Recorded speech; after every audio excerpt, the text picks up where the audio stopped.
Welcome to the Snob Podcast. What's going on, everybody? It's Tuesday night. Welcome back to the Snob Podcast. I'm your host, Mick Manhattan. I am so excited to be here tonight because we have a great show planned for you. We got a lot of new things for the new year. Hopefully, you guys had a great New Year's. We'd love to hear about it, but you're not going to know to talk to us about it unless you're over on our Discord. That's right. The Snob Society is alive and ready to go, formerly known as Snob Nation. We are having a great time over there. Join up. It's down in the description below in our linktree link and tons of others. So go find us. We're there. All right, guys, we're going to be talking to an old friend of mine from film school. She is killing it in the industry, and I cannot wait to hear some of the stories she has for us because I'm telling you, they're going to be pretty awesome. Producer Paul is here in tow as well. We're going to have a really good time. We're also trying out the Absurdity Wheel. We were kind of playing with this a little the other day on Mick at Night, and it's sort of become a thing. So bear with us and have some fun with it. Just join right in with the conversations, writing over there in the comments. We love having you. We really appreciate it. But yeah, coming out of the new year, we're going to get in there. James, thank you so much for joining in. Let me pull up Producer Paul, see how he's doing. Hey, buddy, how are you? I'm doing good. How are you? Good. I see you're still on that long and desolate road, so keep going, sir. Don't turn back. I can't. That's last year. This is the new year. What Paul doesn't tell you is that right there is the entirety of Honduras. All of it. in total. No, but I'm glad you're here, man. Thank you so much for joining us. How was your new year? Oh, it was good. I didn't really do anything. Just kind of played video games with Matt and just chilled out, and that's it. That is awesome. There's nothing wrong with a nice chill New Year's Eve. You keep it nice and safe. Yep. Brian's here. What is I'm sure he's talking about the Honduras comment. That's what he Yeah. meant. 100%. Yeah, well, so have you seen any new movies lately? That's what I want to hear. I saw the new Willy Wonka. We've already, we covered that one. Yeah. We bought tickets today to go see Night Swim in 2 nights. So I'm super stoked to go see Night Swim. I hope it doesn't disappoint. How do you think that's going to pan out? How do you think that's going to play out with everything? You think it's going to go in a good direction and be a good movie, or you think it's going to be a dud? I hope it's not a dud. A lot of times I'm skeptical with a PG-13 horror movie.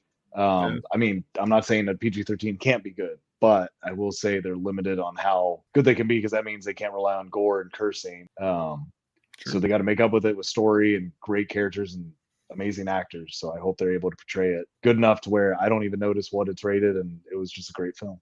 Listen, it's hard to argue with that. I did want to bring up one thing I'm a little peeved about with you.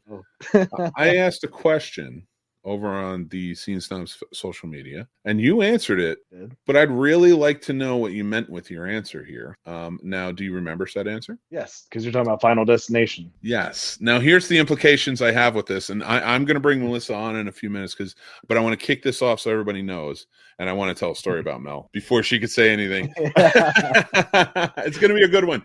Because it was the day that we'll get to. I want to hear what she says about Final Destination, so we'll talk about that topic in a minute.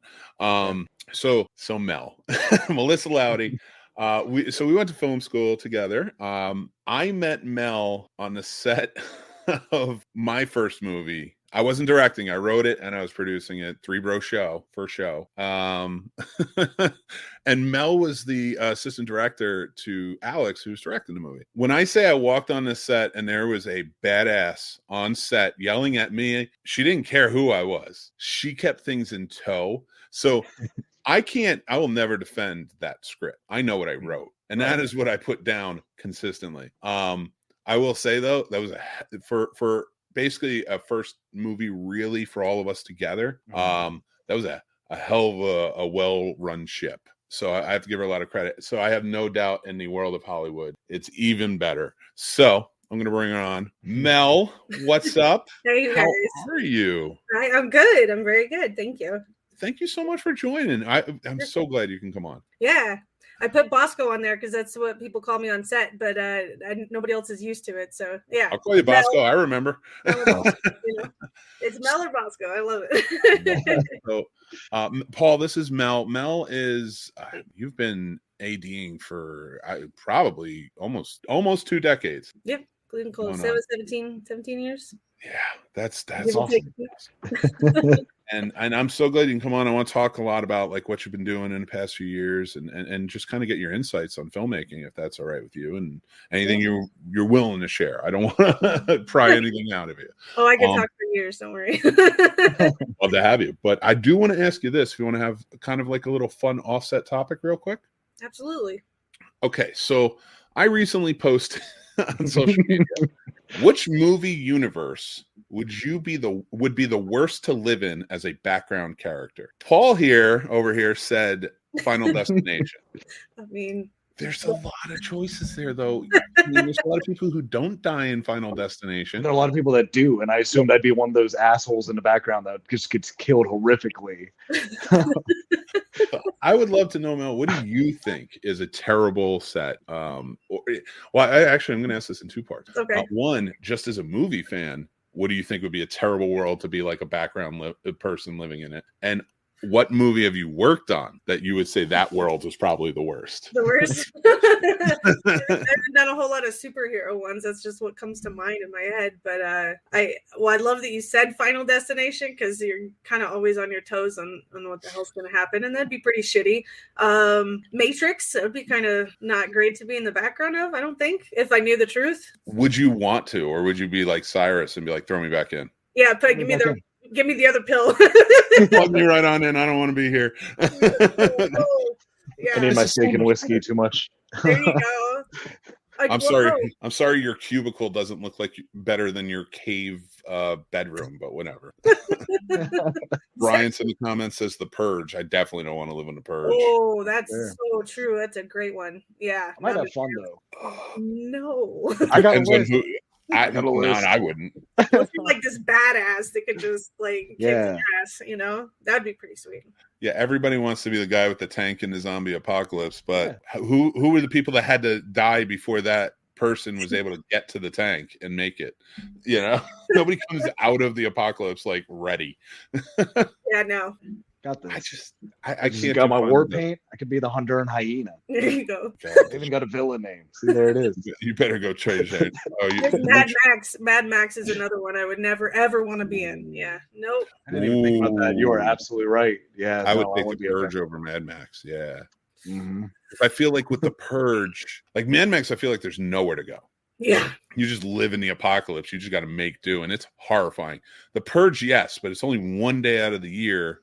That's true. And if I could somehow figure out that one day where like nobody can find me or get me, that's where I'm at. Yeah. I will say with The Purge, isn't The Purge only in the USA? So couldn't you just leave the country just for a day? Like, let's go visit Canada for a day. And unless Canada's like, we don't want you. Go to Honduras for a day. They're dying to get out. They built the walls to keep us in. Few comments. People are joining in. I like Will. What's going on, man? Thanks for joining up, Wise. Sturdy, what's going on? Check out Harvester Sturdy after this. Twisted Metal. Have you seen this one, Mel? No. On my list though. It's funny. It's violent and funny, but I think you really like it. Nice. But yeah, I it's basically a washed down road warrior or Mad Max world. Here in America, it's like, all right, you can drive your cars, you can have your fun. Like, all right. Well, the guy that did my tattoo, he got to be on the last Mad Max movie. That's awesome. Oh, really? Yeah, that's awesome. Shot in the desert, and it was awful. I mean, my second AD friend was on it, and he was the second on it, and you can't get in those sand pits. There's scorpions everywhere. Oh my god! Have you ever worked on a desert set? I know we're around your area, and I don't want to give away. Live in New Mexico. Yeah, there you go. I'll let you do that. I didn't want to give it away, but so do you do a lot of shooting out in the desert? Oh yeah. How is that? Like, was that an adjustment? Because I know when we all lived out in LA together. So just for backstory for everybody. So, and it was, I guess you didn't really do too many desert shoots from what I remember and talking to you about or talking to Joe. So how has it been in New Mexico shooting those? Oh, I mean, night and day from LA. LA was like all studio lots, and it was wonderful. But in New Mexico, you're in the every environment imaginable, and it's in one day. I mean, this was Lone Ranger like every day, but like extreme heat, sleet, snow, hail, mud, rain, and then extreme cold. So all in one day. So you can Jeez, imagine. God. I work 16-hour days, so it's get pretty intense out here. But That's it's great. cool. And that's a great show, though. Congratulations. It was bombed. Fantastic. Oh, really? Lone Ranger bombed. It did. Oh, not I Lone loved Ranger. it. I'm sorry. I was thinking of Bass Reeves for some reason. The Oh. new one that's based on it. Oh, I saw Lone Ranger. No, I knew you were on the Lone Ranger. I love that movie. It looked beautiful. It looks beautiful. Oh, And it's fun. you know what, though? But I liked it because it was Pirates of the Caribbean, but cowboys. Yeah. Yep. And I just don't think people wanted that. And I know there was a lot of script issues, and I would have dug the supernatural element, but I didn't mind what I got. I get the controversy of, whitewashing and stuff, but Sure. but whatever. So working on, so when you're working on that, that's extreme. That's a lot. But can we talk about for a real quick, because there's a lot of upcoming filmmakers and indie filmmakers that watch. Yes. Could you explain to them like what your role is and kind of the DGA and how that works or differentiates from it? Yeah, sure. So I'm an assistant director, and that's not an assistant to the director. It's I kind of run the set. So director will do all the creative stuff, and I will tell everybody what to do. Everybody else what to do. He can deal with the actor. He or she can deal with the actors, but I'm the one doing all the scheduling, running the set, making sure people know what they're doing and where they're going. So as a second assistant director, I'm the one in charge of the call sheet and day-by-day things. So, I mean, Lone Ranger, we had a 300-man crew. I'm talking to these guys, every day about what's coming the next day. And it took me a long time to get in the Directors Guild. It's one of the hardest unions to get into. It took me, I don't know, I did indie world for a while before I jumped into big budget. So 6 years once I went big budget before I joined the Directors Guild. And ever since then, it's been, a whirlwind of fun. If you can say that. There you go. Yeah. I'm gonna make us all same size again, but because I would love to. Thank you for that insight. That's fantastic, and I think it's so important too, especially so for everybody knows they have the above the line crew and they have the below the line crew. There's no real difference except for the below the line crew really make it happen. But so with the below the line, like we hear a lot of jobs we see in the credits and stuff like that, and I think a lot of times people they automatically hear director and they think, oh, so she's like an up and coming or training to be a director or something. That's not what that is at all. No, I am a very, very technical person. You give me a spreadsheet, I'm happy-go-lucky. But if you make me put a camera sheet together and decide what shots I want to shoot, I'm not creative at all. So, but unfortunately, we do have a creative side though, and we set the background. So anybody you see in the background that's not a cast as an actor, we set it. Yeah, love it. I love that. And thank you again for sharing. So, like, Paul, do you have any questions before I go on? I got a whirlwind of questions. I don't know. So I'm trying to work on my first screenplay right now. I very lightly say that because I'm not that special, but I'm don't trying do to do that. my Don't best. undersell yourself. Don't undersell yourself. I'm humbled. Anyway, man. So where do you start as far as like for you? If someone was bringing you on for short film. Sure. Like, what do you look at first to be like, all right, we need to start here before anything else? Yep. Yeah, that's a really good question. And being from the indie world, there's so many different paths you can take, and it really depends on where you are and how much you want to spend or not spend, and what kind of crew you want and things like that. So honestly, I would be one of the first people you would hire so that I can find a crew, so that I can schedule it and decide, oh, this is how many locations you need. This is the kind of equipment you need. So, and think about that when you write a screenplay too, because you don't want to have, explosions every other scene. And then, oh, I only have $500 to shoot this. Right. Doesn't happen. So, and two, I also do, I do a little production assistant training program. Me and a couple other assistant directors do that because there's so many things in the film industry that people learn every day that I still am learning every day. And I've been in the business, 2 decades. And so really it's finding kind of the people that you want to work with. Number one, if you don't have a crew, nothing's going to happen. So it absolutely starts with a screenplay, but you want to continue on and find those people that you work really well with and develop ideas And once that screenplay's out, come find a production manager or an assistant director, and then we kind of really take it from there. You know. Yeah. Yeah. And where does one find one? Trust your people. If I could add anything, I'd say trust your people. They know what they're doing. Just yes. And a good place to start out, especially at the beginning, and I hate to say this, but Craigslist. Okay. Craigslist or film schools are really good ones because sometimes you can use like their equipment and their backlots, which helps a lot. Mandy.com used to be a big one. Again, I haven't done an indie movie in a while, so sorry if I'm very outdated here. But, no. But it really is 99% word of mouth and finding people. So once you even find that one person that can just make things happen for you, keep them, hold on for dear life. Absolutely. Don't even look at me. I can't do anything. So Mexico, I'll help you. there you go. That's the best offer you're gonna get, Paul. I'm telling you.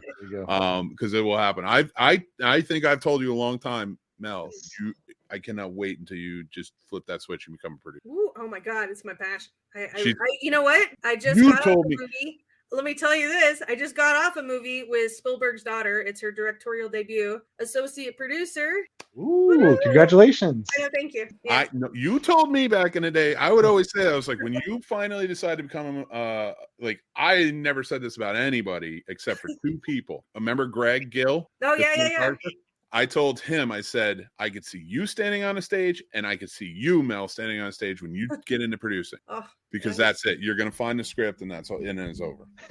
But thank you. Because it's the work that goes into it. And that's why, like, you know, the scene, when you meet people like this and they have this drive and the ambition, you see it. Yeah.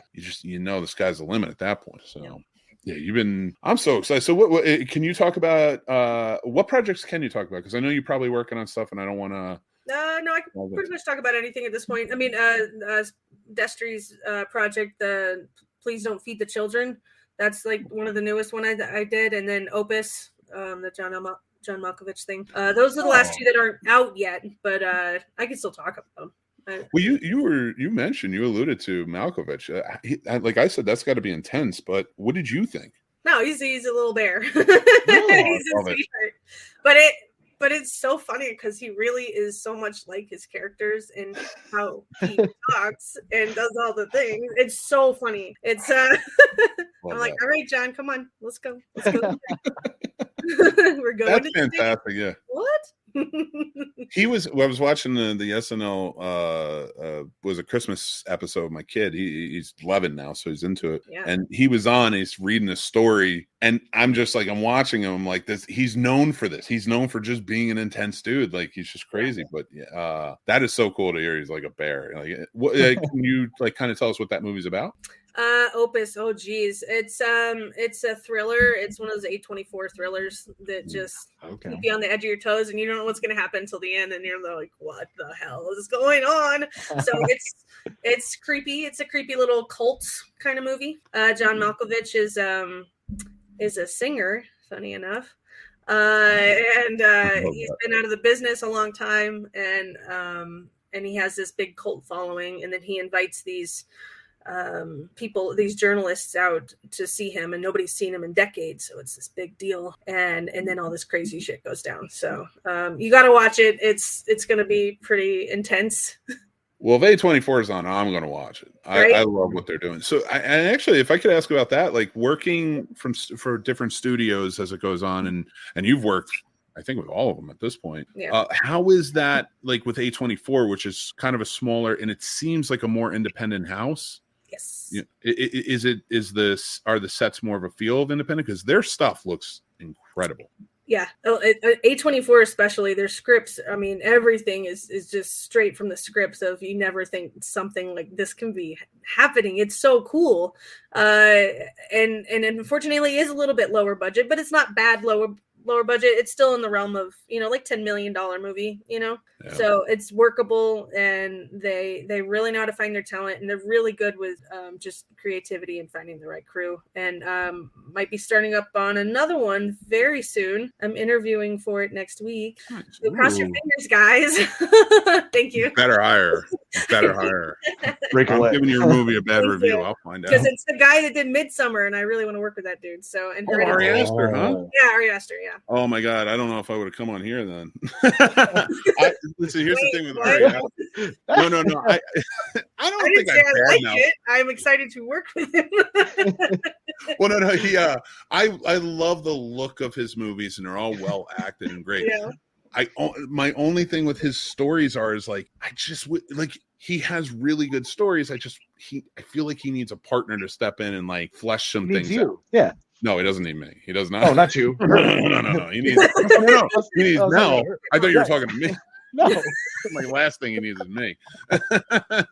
Well, this one is starring Joaquin Phoenix and Emma Stone and Pablo Pascual. So it's gonna be a really good one. I know. So I'm excited. hopefully. So you've seen a lot of processes too, and you were an actor. You've been on camera, coming in and being more technical on set, but also working with a lot of actors.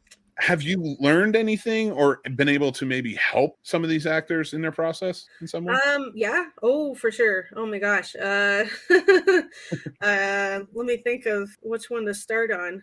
Okay, Goliath. You guys know that show, Goliath? Oh yeah, that's a good one. Okay, oh crap, what's his name? William Hurt. Mm-hmm. I know he died, but whoa, what a character actor. And I've worked with not a lot of method actors, Joaquin Phoenix for sure, but William Hurt was one of those guys that he had to read lines with me before he went to set. Really? Yeah, just me. It couldn't be anybody else. So, and it was a big process because I ran base camp, and running base camp means I get all the actors ready and get them up to set. So they go through like hair, makeup, wardrobe, and then go to set. And I had, Billy Bob Thornton and all these guys, 20 actors a day, and William Hurt wouldn't let me leave aside. So, and we actually wrote a scene together on Goliath on the first season, and I am not a screenwriter.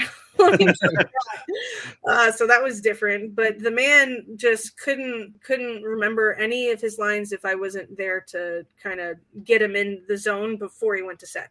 Wow, that's weird, right? Yeah, but I mean that says something like really special about his bond with you, though, because to me that says like even if it's a method thing or whatever process he's using, you are the only thing, like your face or your the way your voice, like he's probably imagining talking to you. So I mean that's a high honor, I would think. Right? It was amazing. It was amazing, and everybody like called him my boyfriend. I'm like, oh please God no. I mean, listen, like, I would say I know your husband pretty well, and I'm okay with this. I think saying William Hurt is an ex-boyfriend is fine. Well, he was a very odd person, and I get along really well with a lot of odd actors that nobody can handle. That's my go-to. That's why I ran base camp for 10 years. So I've dealt with a lot of actors, and I remember some of your stories back in LA. Like it was just so odd to hear, like, and not odd that you would be doing it. Like again, I got no doubts, but it was just like because we were like out of film school trying to figure it out, and like hearing those stories was just so amazing, and it was like. Filled us with such hope. So it's very cool. I do want to point out to Paul too, because he'll love this story. All the actors I know you've met and you've worked with, but there's a place, and this was the most. I remember when you told me this, you were so excited. You shot, I think it was a Reese Witherspoon movie in a very special hotel. Oh. Could you talk about that one a little bit for my buddy of The Shining over here? Oh, big fan of The Shining, huh? Yes, awesome. Man. That is so awesome. Now we shot a movie called Wild, and we got to be in the place where they shot. They did the exteriors for The Shining in this place. It wasn't, it was like an Oregon, wherever the hell it was. I don't remember. Everything blends together, but. I never realized that when I saw Wild. Now I got to watch Wild again. Just got to watch Wild for the exterior of that hotel because wow, it's amazing, and it was really cool. And we did a lot of Shining, things on the day when we shot that stuff because we thought it was so great. Oh, that's awesome. Yeah. Little kids in the hallway. It was just, it was fun. We're going to spin the wheel in a few, but I want to kind of talk about it a little bit more. Paul, do you have any questions? I don't want to take over everything. Is there anything? What could I do as writing a screenplay to make it easier for the assistant director, I guess, so that they can look at it and it's like it's a little less hectic, so they're not having to figure out everything necessarily. Honestly, keep the creative and do everything that you want to do creatively, and then we can tear it down. Okay. And not in a bad way, but in a well, maybe this scene's not quite so feasible. Can we do this instead? That's kind I of what gotcha. we bring those insights. You know what I mean? Okay. But yeah, get as creative and crazy as you can, because we want everything to happen that you want to happen, and Gotcha. 9 times out of 10 we can. Yeah, That's perfect. I love this. I love this so much. Being able to talk to you again, because it's so much fun for me. And I'm so sorry about last week, but I'm glad we get to start the new year off right. Yes, it's gonna be a great year, guys. It's been a very rough 2023, and I'm very happy to be back in 2024 making things happen. Well, now all you have to do is message me and just be like, "Can I come on Tuesday and talk some shit?" Yeah. Yes. There you go. And I would just throw you the link. I'll add you to the group chat, because then it's like whoever wants to join. Oh God. Before we spin the wheel, I do have to ask you a very, very important movie. If you cannot talk about it, I understand. But if I'd be hard pressed, because one of my favorite actors of all time was in it. Oh, and I really want to know what it was like to work with him, and that's Wile E. Coyote. Oh my God. Coyote versus Acme. There's so much drama behind this show, but this movie, but I hear it's amazing. It is. I can't believe when I heard that they were not gonna, release it. I'm like, you guys are crazy. You're crazy. I did all the second unit for this, so we did really, really cool stunt scenes, and there's a Wiley puppeteer that he made a Wiley for us and one for him, so for the main set. So I got to carry Wiley around all the time, put him in the street, and and watch as he chases the bird around, and not bird, Roadrunner. But it was really not Roadrunner. it was a really, really fun set. Like really fun. It's gonna look amazing. So you know what? I will, and you have to keep this to yourself, but I'll send you the whole opening scene that we shot, so you can kind of see the whole opening of the movie. He won't even get it. It's fine. Don't play. You can come to my house and see it. That's how you see it. I'm not sending this anywhere. In fact, I'll take it off of all online after that.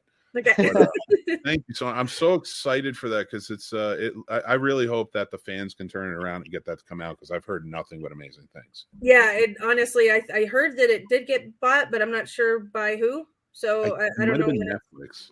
Oh, okay. Well, there you go. Throws it out. All right, one more question. Really funny. And John Cena's great, by the way. That was my next question. Was it's good to know. You've worked with The Rock and you've worked with Cena. Who's your favorite wrestler turned actor? Or have you ever worked with Dave Bautista? No, I haven't worked with Bautista. No. That'll come. He'll be in your Academy Award winner. He's the best one out of all of them. Acting wise, I would definitely say he's so good. John Cena is awesome. He plays piano and reads all the time. He actually requests a piano in his trailer. I remember when it was only like 5 or 6 years ago. He was like, I'm going to learn how to play the piano. And he just did. Like, he was just. He's so cool. Yeah. I didn't like his double, though. He's a jerk. That's great insight. And I love that even more. But John Cena's the man. Yeah. I love That's good to know, because one of my friends is a huge John Cena fan, so I'm about to be like, hey, you need to watch podcasts now, and John Cena's really awful. You're gonna hear stories about him. He's gonna be like, she said he was great. I'll be like, yeah, your hero actually isn't an asshole. It's okay. Right.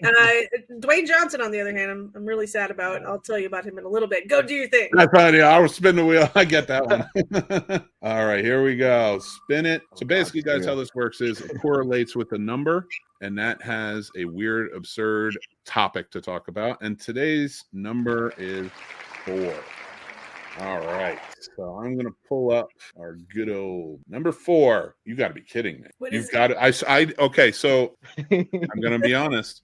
I chat GPT'd absurd movie based question. I shit you not. I have not looked at these because I wanted to be just as surprised. There's 100 of them. Number 4. Which movie universe would be the worst to live in? No way. I'm not kidding you. There had to be a whole bunch of things to work out for that to happen. Wow. And that be today's question online. So let's expand, shall we? Okay. So now we said, like, what would be a background player? Now you got to live in it. What's the worst you got? Now I'm still, because now you're open up to space movies. Yeah. So what do you guys got for me? What's the would it be a horror, or would you say something else? Jumanji. Well, that's a good one. Yeah, because you can really die in Jumanji, and that's designed to kill you. Yeah. It's like Australia, the board game. So, have you ever worked in Australia? No. No, I have not. No. You're getting there. I can't wait. I can't wait to see what it's going to be. I've had to turn down a lot of international movies, unfortunately, but I missed the last Transformers I got offered. Oh, well. Oh, they have a new one coming out, don't they? One or whatever. Yeah, I don't know. That'd be one that was terrible. Anyone where a planet or something can eat another planet is eat our planet or whatever. I'd say that's a pretty shitty one. Like, I don't want to live in like Transformers, have robots fighting and killing. No, yeah. Godzilla, that's a terrible one. James says, I was going to say Gotham, but I live in Chicago, so I'm basically already wrong. It's the basis for many. All right.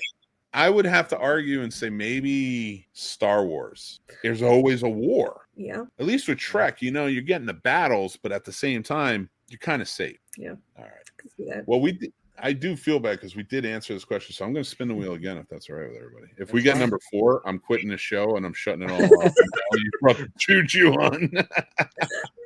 No, I love it. All right, we're going to remove number 4. We're not getting. Can I ask if there are any stories you got about Mick during school? Oh, God. Oh, am I allowed to talk to him? You go right ahead. I don't remember most of them, so please be kind. That's all I ask. Oh, my gosh. I'm going to take this off while you do this because I'm sure plenty of people want to know. Oh, my gosh. Oh, that's so funny. I'm going to blush because I'm like, what did I do? No, you're pretty great. We had a lot of fun in school, I think. And, yeah, we all did. We had a great time.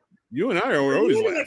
You weren't in my class half the time, so we missed a lot of stuff. So here's yeah, tell me. This is why I didn't meet Mel the first month. Yeah. Mel. So our classes changed month to month, right? Oh. And it's because it's like you're basically like doing a semester or you're doing like one semester in like 2 months the whole time because you graduate in 21. So, so I started in like April no, I'm sorry. It was it was April of 2006? 2006. Yeah, I can't even remember. God damn.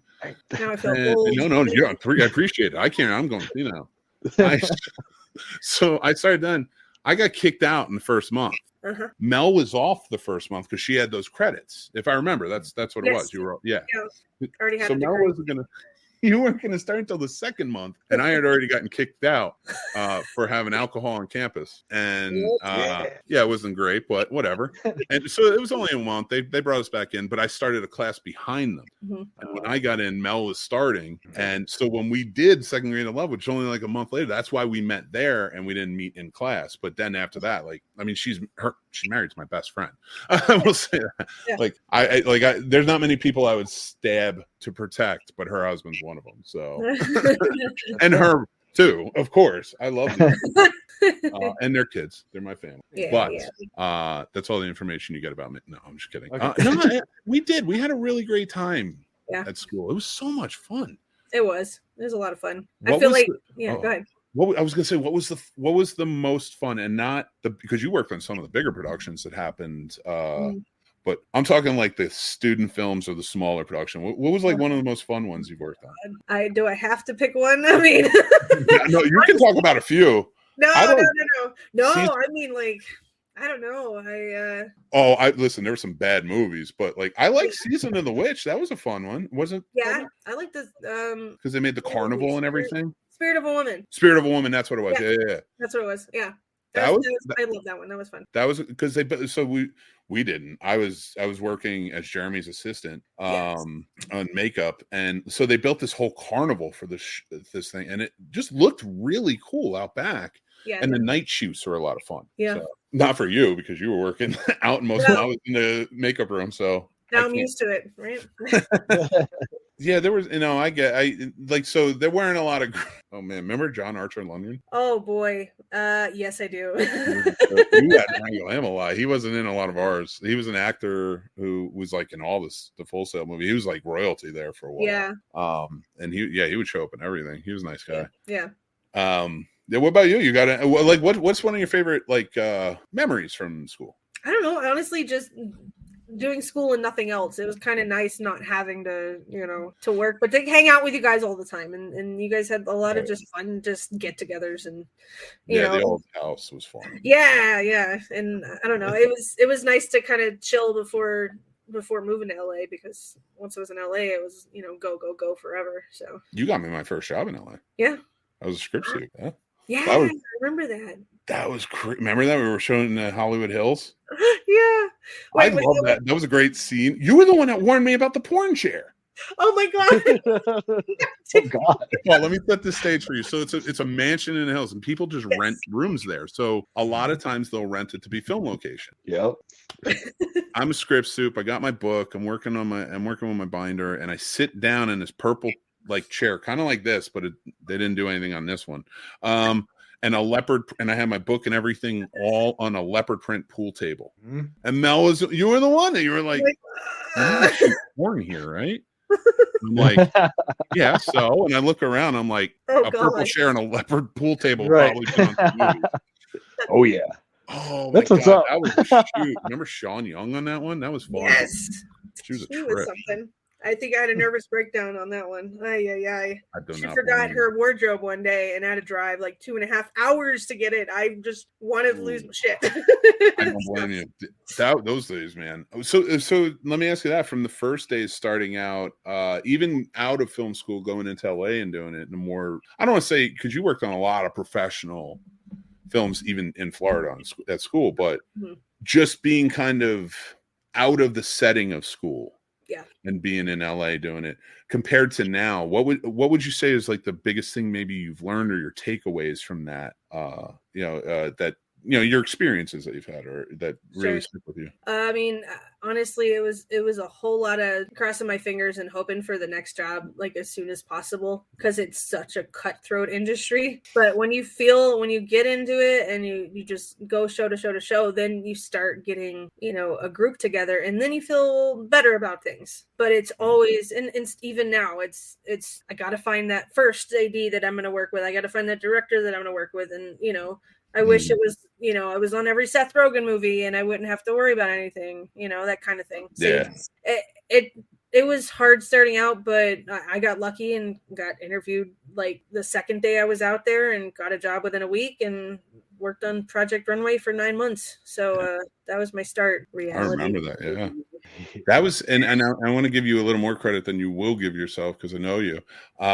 It was a small amount of luck. It was the hard work, because Mel took the jobs that I didn't want to work in reality TV. So I was like, no, I'm going to focus on this. But Mel took the jobs and she did them. She did the indies. She did the Project Run, the stuff that you don't go into filmmaking, want to work Project Runway. I'm not saying it's not a fun set or anything, but like, you don't want to work that, and you did it. And now you're and huge thing. That's the crazy thing about connections is, I went from Project Runway to Bad Girls Club, dear God. I remember that one.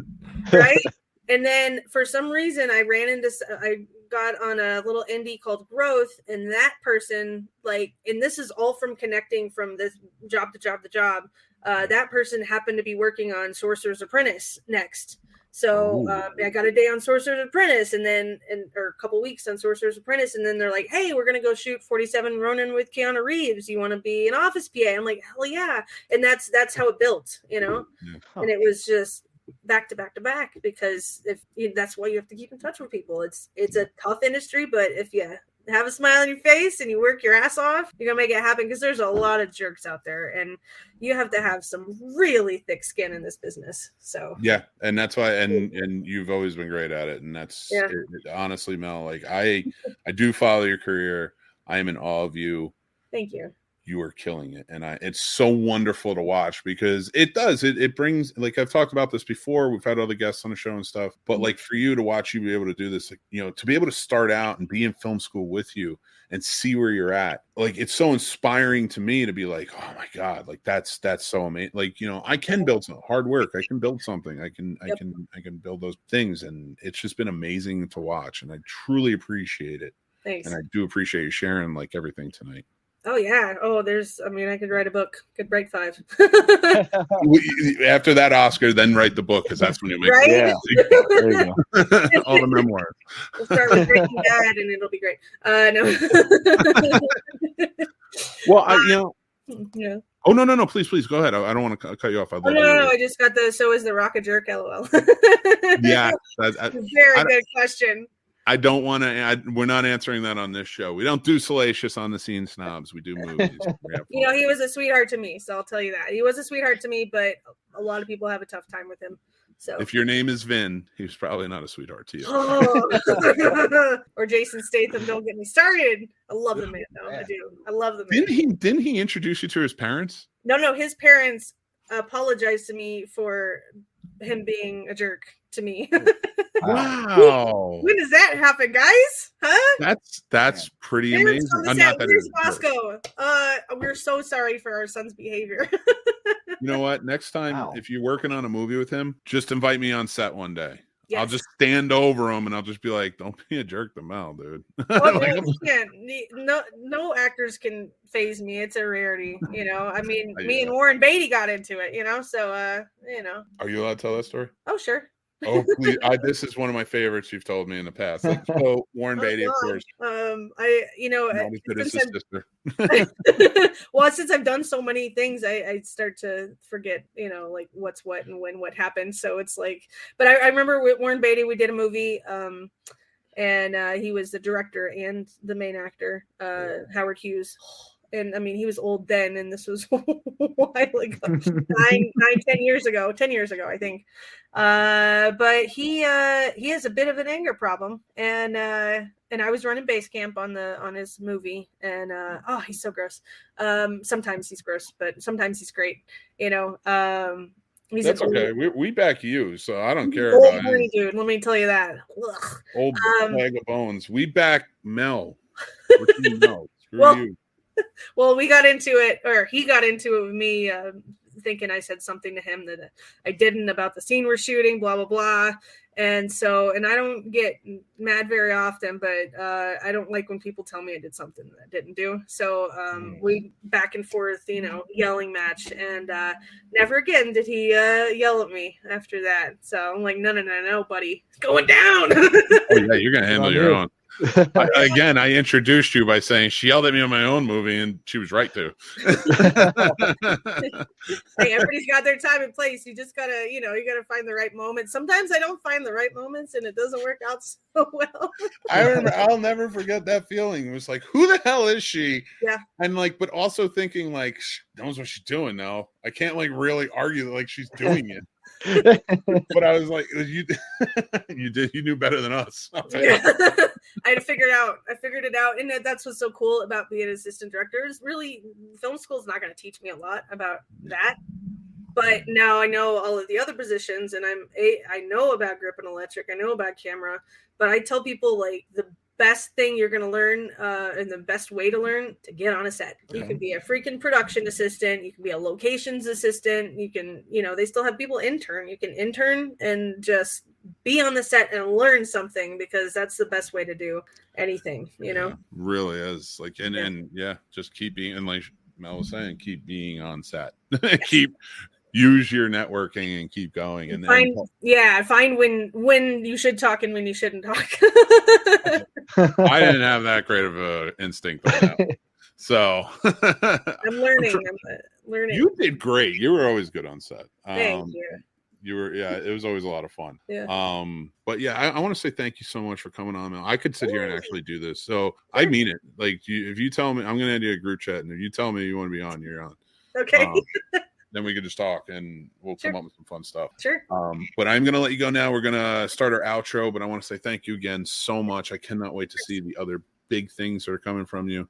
I'll send you a script, so that way that could be your Academy Award. No, I'm kidding. Nice. don't think anything I write. But I cannot wait. And I'm not even going to say goodbye. I'm going to say have a good night, because you are coming back on the show. Cool. 2024, start fresh, and let's do it. But I'll let you go now, and thank you so much again, Bosco. Yeah, thanks, guys. Take love care. That. Mel's the best, dude. Awesome. That was so exciting. No, you go over on this side. You stay on this side. I feel weird. I used to do that to Casey. Like, no, there's something about it. I need to see it on the right side. I kind of like you look better. You look better over there on the right. Same. So So that was always a lot of fun, and man, film school was a good time. And when I talking to Mel and all that stuff, drummed up a lot of really fun stories. But I'm not gonna tell them on this episode, Gotcha. because I do have a question though. I thought Full Sail was in Florida. I didn't know it was in LA. no, it wasn't. We went to Florida, and then they moved out to Los Angeles. Joe and Mel moved out to Los Angeles before I did. After film school, I stayed in Florida for a little bit, just a small amount of time. Then I went up to New York, and I was working on I was driving a 15-pass van in New York City. I got you. For Reader's Digest, they were doing a movie at the time. So like that, and then not that I didn't like that. I had a lot of fun doing that stuff, but I left that. And then, like, so if I graduated in March, I was on this job that Mel got me, which is called Signal Loss. You can find it. September, I think it was. Okay, wow. And so I think it was September, and then so I was out there quick. And listen, if you move out to LA to try and get into the industry, which when you're beginning, I get it. You don't have to though. You know, like I wouldn't recommend it for you. No. You know, you're married. You're doing your thing. So you can, if you want to do it, there's ways to do that. But there are a lot of young people who are like, well, I want to work for the studios. I want to do this. I would suggest go out to LA because I'm not saying live there forever. The hardcore right are definitely flocking out of it. And most of the left are. It's a superficial place. It's annoying. It's crowded. There's a lot of beauty to it and history to it, which I love, but there's a lot of bullshit to it too. So if you're young and you're cool with maneuvering that for maybe 5 to 10 years until you can get into a guild, and then you got to go to another city. Right. You know, then like Mel moved to New Mexico. I know I have a lot of friends who moved out to Atlanta. Some, you know, they're all over the place, like because they're big film communities. Right. I would say go try it, learn some things, go on sets. But yeah, Mel's right. Like she got to that point because she was on sets all the time. Right. She was like, I cannot tell you. I know I was a slacker. Like I worked hard and I did well in school. But compared to Mel, like who was always working, like we would be drinking, having fun after a long day of school, and she just worked 6 hours on a set after working 10 hours at school. Right. Because that's who she was. So that's why she's where she is now.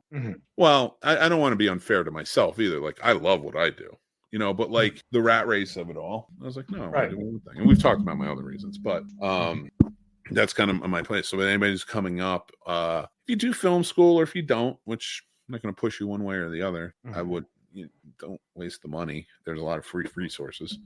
Personally, you could do that, but yeah, I wouldn't go crazy over it, my friend. Make your movie, write your script, don't dwell on it forever. Right. I know. Write it.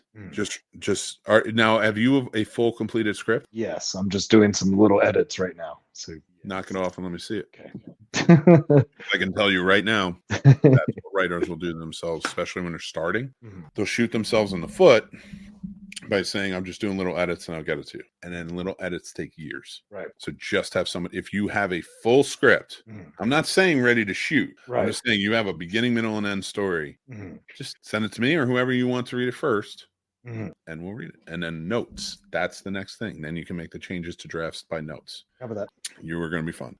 With that being said, though, I have an option for you. We can either review these fucking movies or we can do one more absurdity wheel. Ooh. I'll give it to you for the new year. I'll let you choose. New year, let's do the wheel because that's new. All right. I feel bad. If I knew I was going to do this, I would let Mel just say because I love talking to her, and I really mean it. I would love to have her back on the show. So, did they meet in film school? Her and her husband? Yeah, they met. That's so cool. Yeah, that's awesome. They met and they've been together. I'm not giving away any names or anything, but they have 2 wonderful daughters. And yeah, Joe. I don't talk to him nearly as much as I should. But I love that fucking guy. He's amazing. 29. Hey. All right, you ready? Yes, sir. Let me pull this out so we can just talk. What if superheroes had to reveal their secret identities? Like as far as like the world would be like if we lived in a world of superheroes, right? So pick one. We'll go from Batman. The basis of one. We'll go Batman. So you're going DC then? Yeah. Okay, you're going DC. So Superman, Wonder Woman, all of them, the whole Justice League, every villain exists, the whole 9. That's a terrible choice. I know. So many terrible villains.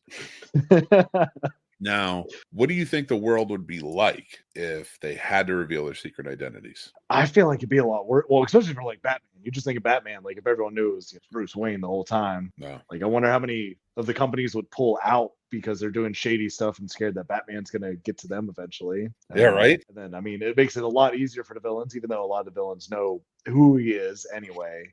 They figure it out, but it won't help anything for him. Well, yeah, I mean, it's so tough because if you go with now, what's the implication here? Do they have to? Is there some force that is making them? Right. Because if it's making them against their will, then Batman will do it. But like if it's like a Civil War type of scenario, Right. Batman's not taking off his man. No. He'll be like, fuck you guys, come get me. Right. And what are they gonna do? He just won't dress as a bat for a little while and just be a billionaire. Just Okay, be I'm on American a yacht. Psycho. But that would disrupt the. There's too many rogues in each gallery, which I think would force a lot of these villains not only to hunt down the hero, they would, of course, and whoever they cared about. Right, that part, the But family. now you're trained. Sure, you can go fight them, but you never know when the threat's coming. Right. That's horrifying. That's a horrifying. And we saw that again in Civil War. They did it really well, but not the movie, the book, comic books. Yeah, right. Read comic books. They did it really well handling that and why people were so opposed to it and everything. But yeah, that would be a fucking annoying one. Yeah, that'd be a shit show. I mean, even Watchmen. You think of Watchmen, like all those, kind of heroes. That'd be a fucking mess too. Would we? But let's get existential on it. Would we still view them as heroes if a god becomes a man? Do they lose all of that? Maybe intimidation. Like Batman's definitely intimidation. Yeah. Superman's hope because you're like he's a god. He's the perfect one of all of us. And then when you find out he's just a journalist who grew up on a farm. Yeah. How do you feel about that? Where's your thinking going with that? I think it takes away from it. I mean, it's just like, finding out who Oz is behind the curtain. You enjoy not knowing who's behind the curtain. And I think once you do that, it just takes away some of the magic, I guess, and mysticism of who they actually are. Do you think there's a hero that it wouldn't take away from if you found out? I think Wonder Woman. Yeah. I think she gets the amount of respect that a woman, and I'm not saying this boastfully by any means, but I think she gets the amount of respect as a woman that a man would get if you didn't see him as an all-powerful hero. Right. It's so weird to me that like if those three are in the room, well, first of all, Gal Gadot is standing in a room with me. Once I pick up my jaw, and not to objectify the woman, but like once I pick up my jaw because she's like God's artwork, it's right for like the ultimate objectification. I would put it, snap it back up and then be like, okay, Batman, what special powers do you have? I've got a batarang. I have a car. I'm super rich. Okay. So you're a dude, essentially. Yeah, right. I could just shoot right now. If I was a villain, I could just shoot right now. And if these two weren't here, you'd be dead. Well, no. You're not faster than a speeding bullet because there's only one of them and he's standing next to you. So Batman, tell me again why she's not as good of a superhero as you are. And she can do everything he can do. And that would be that whole conversation. That's fair. Like you're sneaky and you're strong and shit. Good luck. Glad you got Alfred. What's Batman's true superhero? Like super humanity? Yeah. Like he's just like an extra person. Like, he can outdo everyone, every other human on the planet. Fucking great if you live on our planet. Right. You don't live on our planet. You live on Superman's planet. Who are you? Who cares? Right. You have a bat conscience. You're really good at this. You have a good moral code. Good luck, Batman. Bullshit. All right. Let's get to these weird fucking movies we watched. Oh yeah. We're here to review. That's right. The Snobs are going to review Saltburn and The Hunger Games, the Ballad of Songbirds and Snakes. Yeah. So these are two interesting movies, Paul. I chose Saltburn because I had heard it was, and we're going to get to our ratings and such, but like as we get into the talk, we'll start with Saltburn. I watched this one because I've just been hearing really good things, and I liked a lot of the actors that are in it. And I was like, okay, and I liked Emerald Fennell who directed it. I loved Promising Young Woman, so I was like, all right, let me Oscar bait. It's right. I'm hearing great things. I love the actors. I like the director. I love the last movie. So hits on all cylinders. So I sit and I watch it, and I'm like, I mean, the actors are good. It's a beautiful film. Well, it's kind of dark toned, but like it was a beautiful film. Right. Why do I give a shit about not terrible rich people, just kind of shitty people Right. being completely decimated and destroyed by an asshole who I don't like anyway? Right. So that's my stance on Saltburn. I will get. I mean, I want to hear what you think, Paul. Let's talk about Saltburn. What do you think, Paul? What is Saltburn to you? So I thought it was going to be more like, what was that movie with Matt Damon? The Talented Mr. Ripley. being Mr. Thank you. That's what I essentially went in. I was gonna like, it's a remake of this, essentially. Yeah. And I watched and I was like, oh, okay, well, it's not that, and it's not that clever. Okay, and it just kind of had little baby heartbeat the whole time. Like I wouldn't say it went flatline for me, but it definitely was like, okay, the scenes are kind of cool. Some of the dialogue's fun. I guess some of the narrative was believable. Some of it was absolutely not. Like I get the dude borrowed his bike, but then you're going to befriend him and you're going to tell him about your parents and how they have addiction problems and this and that. Fuck no. Like you're not going to do that. Especially rich kids aren't going to share shit like that. They're going to keep that to themselves.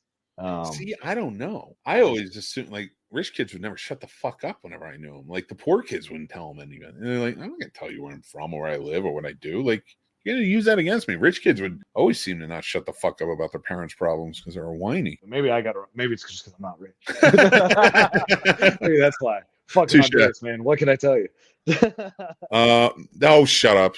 I'm not letting that become a thing.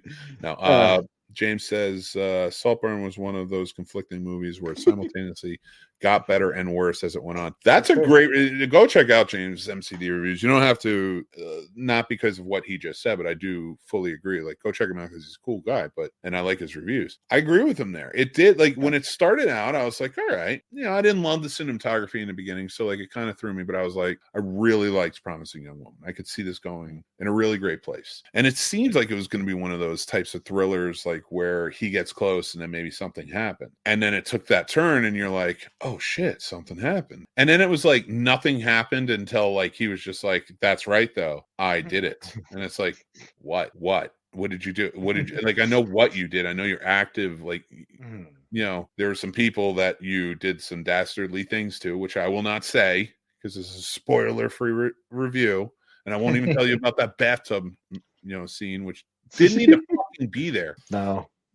Oscar grab. So I'm like, there's a lot of things about this movie. I will give the kid who played, I think his name's Jacob Eldori. He played Dexter. Was it Dexter? Was it the main character? The main rich kid, the one he friends. Yeah, I think that's his name. And I won't take anything against Barry Keogh. I think he's great, and he did a great job in this role. I just didn't like the character. Like, there wasn't even it was a protagonist that didn't even have a sympathetic nature to, like, well, maybe he had a tough upbringing. And then you find out, no. And like, this, that, and the other thing. It's just like, so what is he? Like, why? What is his? He has no motive through any of this. And you're like, but it's like nothing happens till the end, and he reveals, like, I was behind it all. And it's like, fate? God, are you God now? Like, what's going on? Let's see what James says. Which was more insane, the bathtub scene or the grave? The grave scene was fucking weird, man. You know what's funny? I watched both of these movies back to back. Yes, you did. Because I needed to take. I watched a Hunger Games movie to forget this movie. And we're going to do our ratings real quick on this one. So this is what Paul and I gave it. I gave it a 3, and Paul gives it a 3.5 for Saltburn. I don't know why it's nominated for anything. It's good enough to be middle of the road, but after seeing Promising Young Woman again, and I'm not saying it was the be all end all, but it was such a fantastic movie, to follow it up with something like this, I was like, it just, I didn't like it at all. And then the one character I did like, which was Carey Mulligan's character, because anytime she hits the screen, and they kill her, and they kill her off camera in a fucking line. They make her feel like she's part of the family, and then like, and I'm gonna ruin this for you because it's in the beginning of the film. It makes nothing. None of the drama even happened yet. None of the drama even happened yet. We didn't even get to the beginning of the drama, which doesn't start until about an hour into this movie, maybe more. Yeah. So it's just literally, it's not even like a fun like friendship tale or a fun like, oh, they're becoming stronger friends in the first hour, and that's what's happening. And he finds out he lies, and then it goes haywire. That's not what happened.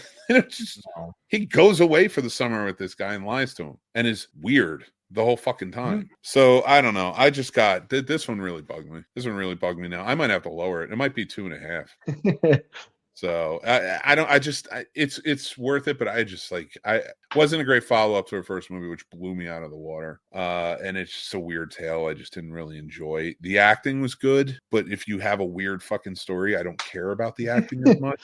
Right. You know, so all right, let's get off this one. Let's go to this. I know you're super excited about this one. Let's talk about it. I just watched it for the 14th time this past weekend with my parents. I hate the fact that you've seen it this much. All right. Well, why don't you kick us off? Tell us what it's about. Hunger Games. It's good. No, so this is a prequel to Hunger Games, talking about how President Snow becomes his character, President Snow, and about how Hunger Games first started out and how they're trying to make it a bigger thing because contrary to what you see from the Hunger Games with Katniss, it was kind of going out. It was kind of a fad. It was kind of more of an experiment, if you will, to see if people actually enjoyed the Hunger Games and about them trying to figure out what the Hunger Games actually are. Mm-hmm. I love that explanation. To go a little bit more into the President Snow side, yes, he is the main focus of it. But there is a young lady from District 12 as well, played by Rachel Ziegler, who is a contestant that he has to lead. He's like the Woody Harrelson character from the first one to this little girl. He's a mentor. Whatever. It was awesome. Sure. It was awesome, Mick. It was so good. I believe it. No, all right, let's just get into it then, because now we know what it's about. We get the idea of the Hunger Games. What did you think of this movie, Paul? Why have you seen this movie so much? And then I'll talk about my feelings. I'm really worried about your feelings now. But I just was really blown away by I forgot his name already, and I looked it up before we started, but there's been a lot. The main actor that portrays President Snow as, just a younger Snow. Never seen that actor before, and I was blown away by seeing his character development. How he really portrayed, how you kind of see him as like very optimistic, and then one bad thing kind of happens and you see him kind of go a little dark for a minute, and then he's okay, then another dark big betrayal type thing, and it's like, oh, and then towards the end you're like, oh shit, okay, all this led up to making him. And I thought he did a phenomenal job just being able to show how you went from this optimistic, almost like an Anakin, if you will, to Darth Vader. Like, it was just very vividly done, in my opinion, how he did the character. I was blown away by the story. I really like the kid, and again, I've seen the other movies. I'm not a fan of the Hunger Games, so I'm not going to defend it on my end. But I'm also not going to shit talk it either, if that makes sense, because that's just not right either. So watching this one and seeing how Snow started, it was nice to kind of get that backstory, which I didn't think I was going to even care about, but I did. This actor playing this character kept me intrigued the whole time. I will tell you, I didn't love Rachel Ziegler in the movie. Beautiful voice. She acted really well. I couldn't stand her accent. That's fair. With the part she was trying to play with her accent, which was, I kind of got the idea, because she's Gypsy Rose is she Gypsy or something in it or whatever? Yeah, she's part of one of those gypsy tribes. Yeah, something like that, like a gypsy. Like basically how she described it is what we would know as like we have called gypsies, just kind of traveling, and they got stuck in District 12, I guess is where I came. So which by the way, by the time you get to the third act of this, you're like, District 12 is like one of the most beautiful fucking places ever. Right. It has plenty of land you can farm, but whatever, that's just me. So regardless of all of that, I'm watching this goddamn movie for 3 hours, and Paul, it's all because of you. But I will say, out of all the Hunger Game movies, I would watch this again. I didn't dislike it. James actually says hits the nail on the head here with this comment, and I want to bring it up for that. Where is it? Songbirds. It says Songbirds and Snakes both surprised and disappointed me, and the first 2 acts were super strong, but the third act grinded to a halt. I will agree with that. The third act did, like you did, after that amazing round in the arena. Yeah. And to end there and to see where he goes, and even like his journey of, and this one we might get into a little bit of spoilers, because I want the ending explained to me, because if it's what I think it is, I hate this movie. But so as I'm watching this movie and you get to it, and like he finally gets, and he figures out he wants to go to District 12 and all that. From that point on, once he's in District 12, I was like, this just sucks. Viola Davis was the scene stealer. She was fantastic in this movie. I actually kind of wish they didn't focus on Ziegler and focused on her mentorship of Snow. I feel like that would have been cool. Neither here nor there. I get it. You need the Hunger Games in there. So it ends like this. I'm gonna say this, so spoiler alert for anybody watching or listening, but I have to do it because I need to talk about the end. They run away. Mhm. They get to a cabin. He finds the guns in the cabin. She gets real, like, kind of weird. Yep. She And gets she really goes, suspect. yeah, and she goes. So the guns in the cabin were the ones that there was an accidental shooting to the mayor's daughter, and he was the one that shot her to cover it up. So there's your, sorry, told you no spoilers. I told you the spoilers, but so he finds the guns, and that means she took them, and they're in this land. So, like, and then she goes, well, I'm just gonna go do this or whatever with her accent, runs out, and then goes and disappears, and starts messing with him, and he starts shooting out into the wilderness because all he hears is the songbirds and her voice. What the fuck happened, Paul? Make this make sense to me, because it was the dumbest ending to a movie. So the best I could come up with, granted, I've seen it a few times, so like I've tried to be like, did he actually manage to shoot her or not? I think he actually did, in my opinion. So what I think happened is that they briefly brush over in a quick dialogue how the only reason Snow is leaving is because he knows they're going to find the guns eventually, and he'll get in trouble, and he doesn't want to be going to the captain's school, whatever, in District 2. And that's why he's leaving. So when he finds the guns, he no longer has a reason to even run away with them. And I think that's why she points it out, because then it's like, oh no, I'm screwed, but you can be fine. You just got to get rid of the guns, and then you're off free, trying to test the waters. And I think she sees in his face that, he's already changed because he's betrayed his best friend, and he's killed the mayor's daughter, and then killed that one kid that started to attack him. And I think she really realized his true colors, because I mean, at the end of the day, you can't fight who you are, and it clearly has become apparent that this is who he's becoming. So she just had to get out. See, here's the thing. That's stupid, because I wanted it that where she was playing him the whole time, and she was doing that and had the guns put there to test to see what he would do. And I don't think he shot her. You don't think he managed to get her that time? I think she got away. And I could see that too, only because all the songs that she was singing this whole time, and a lot of, her talking about Katniss and shit, that's from the Hunger Games. They're still singing those songs in those other movies. So I don't think they remembered them that many years later just because some random gypsy was singing it. I think she had continued, and that's why. Well, yeah, and I could see it in it may be another movie or something if they do it. I don't know how this one did, but I will tell you this. There is a conspiracy theory. You want to hear it? Yeah, absolutely. All right, because the theory states as this, that she is President Gray from, I think, District 9 or whatever, and the one Julianne Moore plays in the movie. Okay. And that she grew up to become president of that district, and President Gray, she was it something Gray, right? What was her first name? Oh, I just Gray or whatever. Lucy Gray. God bless. So Lucy Gray. So the theory is that she's great, and that's why she knows how to get under Snow's skin so well. So that's okay. All right, let's share a rating. So I gave it a 3.5. It's okay. It's worth checking out if you like this world. It's even if you don't, it might be worth checking out. I didn't love the ending, but it is a fun journey all the way through. Paul, you went 4.5. It's a strong one. Yeah. What is it about? I will tell you, I got a soft spot because I have a niece with Down syndrome. So the fact that they got an actor with Down syndrome and brought her in, I think that's awesome when movies are doing that. And I think, I'd love to see studios do more of that. I would too. I would too. I'm not against your sentiment. Right. Maybe not in the Hunger Games. Right. I was so worried when they brought her out. I was like, how are you going to kill this poor kid? And then with the whole dialogue of that's not candy, bro, I about pissed myself. I was like, holy shit. I know, man. I'm and listen, that's the Hunger Games. Like the Hunger Games is a watered down version of Battle Royale. So I get it. And if you watch, and I've seen Battle Royale, and I think it's a masterpiece. So I'm not against violence in a movie of that sort against any person, because it's showing the despicable nature of it. Right. This one was a little weird because it was like, we're going with this. So right.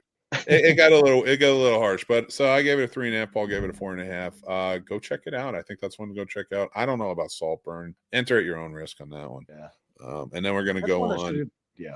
No, you can. Keep talking. I was buddy. just gonna say that one I think should have just stayed straight stream because I know it released at some theaters around here, and I think it should just stay streaming. Yeah, I can hear that. I can go with that. So I got a new mixed movie pick for you guys. It's from 1942. That's right, a new mixed movie pick. You guys ready for it? You want to hear this mixed movie pick? It is, and I got a story to go with it. So here we go. Your mixed movie pick for this week is Sahara, starring Humphrey Bogart. This is a fun little one. It's a war movie. It was, again, shot in 1942 during the war. Yeah, they had all the propaganda films coming out and stuff like that at the time. But this one holds a special place in my heart. So my grandfather and my uncle were in the same unit. They married sisters, each other's sisters. So that's how we're all related. Like one's a grandfather, one's an uncle. They're not brothers. So they were in the same unit. They were stationed out in California, and they were training in the desert, getting ready to go over to I believe it was North Africa at the time. And they were, they did their training. They're at night. They're at the hotel. They're drinking. They're having fun. Humphrey Bogart was filming this movie and staying at that hotel. He came down, bought them all a drink, shot the shit with them for a little bit. Well, he had a couple of drinks. He's like, all right, guys, why don't you come up to my room? I'll have a little spread put together and stuff like that. They came up. The whole room was filled with like endless alcohol and food for them. And he goes, all right, guys, I'm going to be in the room practicing my lines for shooting tomorrow night. Have anything you want. Take care of yourselves. Thanks for your service, blah, blah, blah. And it was on this movie that he was working on. So it always held like a special place in my heart. When I went with 1942, I thought this would be a fun one for you guys to go check out. If you want like a cool little war movie, Bogart's really good in it. Check out Sahara from 1942. We are at the end of the show, guys, just so you know. We have 2 more episodes of Does It Suck left before the season finale. And this week is Pure Luck, the Martin Short, Danny Glover movie. I rewatched it from the 90s. It's an interesting one. So go check it out. I'm not saying it sucks, but go check it out.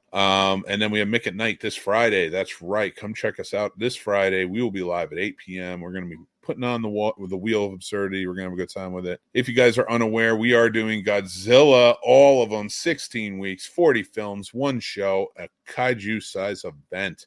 I will be watching and reviewing with some great people. So please come check it out. It's going to be a really good time. They'll be coming out each week. So just keep an eye out for those episodes. First episode will be coming out at the end of this week, and it covers not only Godzilla from 1954, but the American remake of it in 1956 with only adding Raymond Burr. And we're going to do Godzilla Raids again. So that's what we're going to be checking out and talking about in depth on this first episode. I want to say thank you guys so much for joining in, hanging out with us. Thank you to our sponsor, StubHub. The affiliate link is down below. Great place. It's going to get warm pretty soon in the next coming months. So get your tickets to your ball games, get your tickets to your comedy events, get your tickets to your show, your concerts, and more. Guys, thank you again. Make sure to head over to the Snob Society Discord. It is down below. It is open. We're having great conversations over there and more, and we're building out the community in a big way. And if you also want to take it one step further, join up on our free Patreon tier and check it out. See what we got going on. And if you want to support, we do appreciate it. All that money goes into helping us run the show. So thank you guys for all the support. Truly, truly, truly appreciate you. Paul is wearing a great shirt if you want to show him. That is our Horror Snob shirt. Thank you so much. And we have other great horror, sci-fi, movie stuff, like inspired stuff over on our store. Go to snobsmerch.com. Use promo code SNOBS to get 10% off your order. Thank you so much for hanging out. Paul, you want to say anything before we get going, my friend? I just hope you guys have a good week, and I hope everyone made it safely through New Year's. I love it. I love it. I love it. Guys, all right. Remember, you got to be kind to each other. You got to stay classy out there because that's very important. And also, big thing that's important is take care of yourselves. It is very important to do that. We will talk to you soon. Bye.